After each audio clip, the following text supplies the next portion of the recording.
Okay, so I wanted to help people figure out how to, if the government owes them money, because I did this for my wife and she actually had two checks that the government owed her that she didn't know. Okay, so probably everybody knows this, but it doesn't hurt to let people know if they don't, right?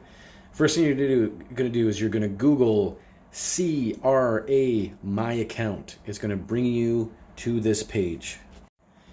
Then what you're gonna do is you're either gonna go to Sign In Partner. This means you sign in with your online banking.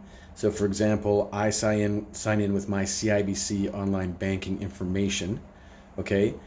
There's also the CRA sign in, but you have to register for that first, okay? Either way, that's how we first get into the system. Like I said, here's all the different options for the sign-in partners and such, okay? So you're gonna sign in. Here's the pain in the butt, which is just wild with CRA, is that the first time you do this, they will mail you a special code that allows you to get into your information. Once you have this code, you come back in, you sign in again, and it will ask you to put in that code.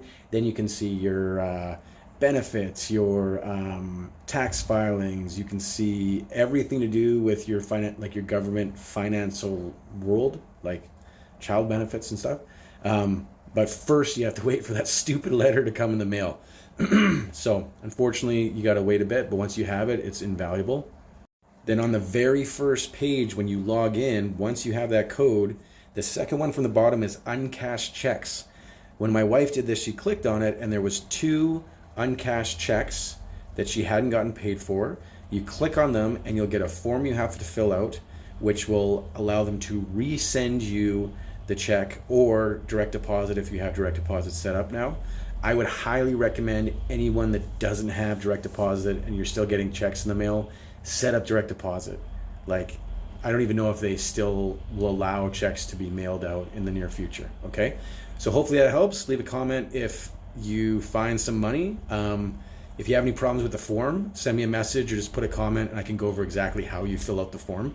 But like I said, my wife found like $100, so hopefully that helps you guys out.